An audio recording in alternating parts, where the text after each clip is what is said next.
We have rated and talked about around 60 heroes from Lordaeron The Aftermath, and now we've picked the 10 heroes we think is the best. The list has been very hard to make, but this is what we feel is the best heroes. Please bear in mind that this is what we think is best. If you have another opinion, we would love to hear it in the comments below. Now, let's start up with number 10. Number 10 is Arthas Sunreaver. His abilities is a roar which increases the life regeneration rapidly of Blood Elven units. His second ability is a teleport that allows you to take your units, heroes and enemies. The more you level it up, the more units you can take with you with your teleport. The third ability is Incinerate, which works like this. If Arthas gets the last hit on an enemy unit, the unit will explode and the units around the exploding units will take more damage. His ultimate is a Starfall, and we all know how that works. Arthas is a very supportive unit.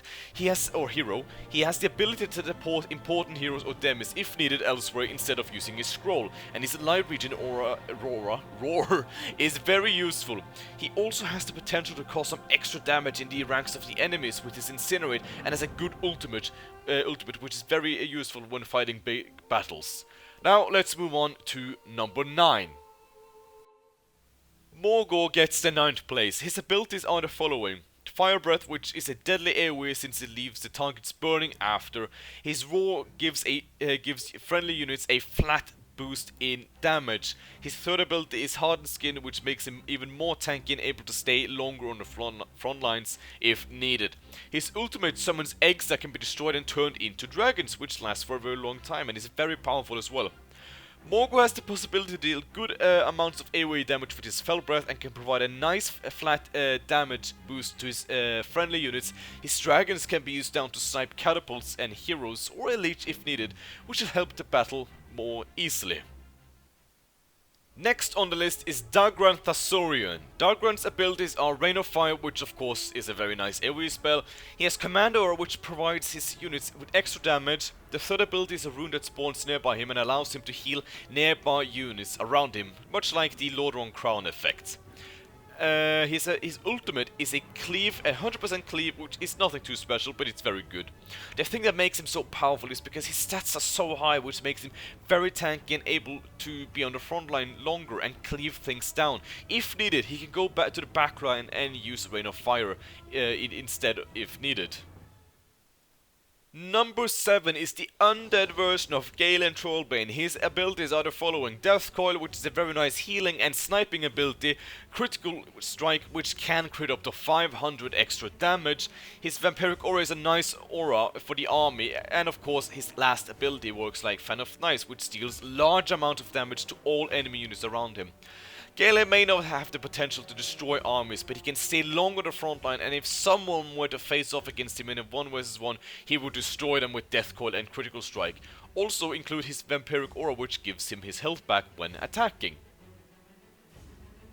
Our number 6 is Kel'thuzad. Kel'thuzad has Frost Nova, which is a nice ability to use in the middle of the enemy army or to aim. Dark Ritual, which sacrifices an undead unit and gives him a large portion of his mana back. Wise Counsel gives mana to all nearby friendly units, and his last is Death and Decay, which does so much damage to the area he selects. Now, Kel'thuzad has the possibility to deal large amounts of damage and many times not run out of mana. He can support his casters and elites with mana from Wise Counsel and mana to himself with Dark Ritual. Thus, he can keep casting Frost Nova, Wise Counsel. Death and Decay is just so deadly if used right. It will make the enemy run away as fast as possible.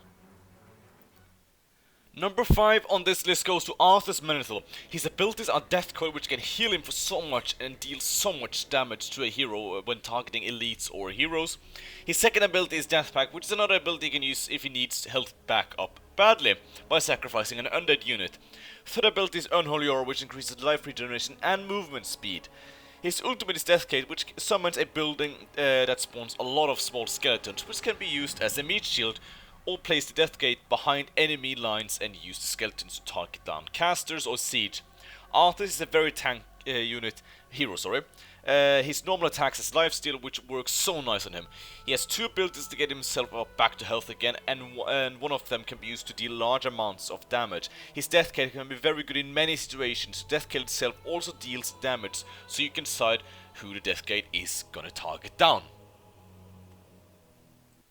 Number 4 goes to Roland. This guy is so good. I wanted to give him number 2, but somebody else got that spot. His Blizzard is a very nice AoE ability. His second ability is Wise Counsel, which restores mana to nearby units, and of course himself. I think so at least. Third ability is Brilliance Aura, and the ultimate is Lotus Swarm. Roland has an extra ability which is works like a barrier, or voodoo. Voodoo I think it's called, which basically creates a barrier around him, so all units inside this barrier is invulnerable to any attacks.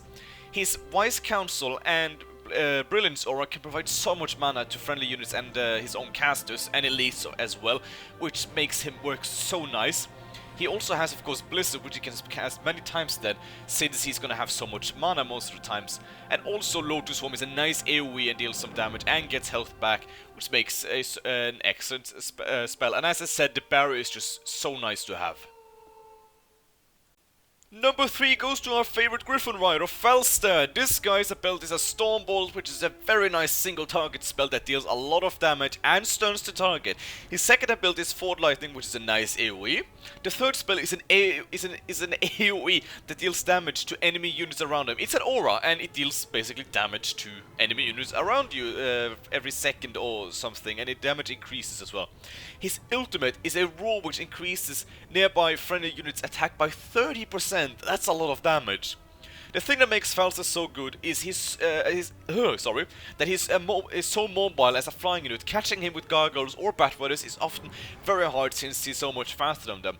His ability is just so great when fighting an army. The Stormbolt to stun a hero, deal lots of damage to a hero. Ford Lightning to the army or elites, and his aura, which deals damage to most of the time, to all nearby enemy units. And let's not forget his ultimate, which increases his and nearby units' damage by so much. Number 2 goes to Maya Shadowsong. This lady is crazy. Literally, she is crazy. Her first ability is Holdrun's ultimate. It allows her to teleport to a selected area and deal damage where she lands. Her next ability is Slow Poison, meaning she can slow down her target and deal damage over time to the target. Third ability is Fan of Knives, which is yet another good AoE ability. Her ultimate is Avatar Vengeance, which works like Metamorphosis, extra health and damage. She also has an extra ability which is Blink. Maya doesn't need to stay close in combat. She can teleport in and out of the battlefield, dealing large amounts of damage with Holdrun's ultimate and Fan of Knives, and then blink out to safety. If she needs tanking done, then her Avatar Vengeance will do good for her. Her attack speed is also very quick, which makes her normal attacks very good, and combine that with Slow Poison. I did also forget to say that escaping is not very hard for her, well, since she has a blink and a blink that deals damage where she lands. And if you want to try and escape from her, then that's even more crazy, since you also have Slow Poison, which slows you down. So this gives her a solid second place on the list. Now we are finally here. After looking around 60 possible heroes, this is the guy that I think is just the best. Some may not agree with my choice and wonder, what the hell am I thinking? But here he is, Wretched Kel'thuzad. His ability is a powerful Flame Strike, Mana Shield, which protects him from damage as long as he has mana. Devour Magic is his third ability, which can remove enemy buffs or other effects, and Kale will get mana and health back, depending on how many buffs he dispels. His ultimate is a powerful Ford Lightning with not too long cooldown. Some people may see the pattern here. Almost every army in LTA uses some kind of buff, and Kale will remove them and get health and mana back. This will make sure his mana shield stays up and making him hard to kill, and his 2 AoE potential is just so good. They deal so much damage, and he will be able to use them most of the time, since he will have access to getting mana back really easy. I've seen myself what this guy can do, and it's so deadly. The hero on its own against armies is so strong. Now, this ends my video. I hope you enjoyed it, because this was, oh boy, very hard. I enjoyed going through every hero in LTA. It was so hard to come up with every one of them. I had to look through which heroes did what and etc. If, of course, you disagree with any of my picks, then please tell me why down in the comments. And not just because, oh, this hero is so much better. So, thank you so much for watching. And until next time, guys, bye bye.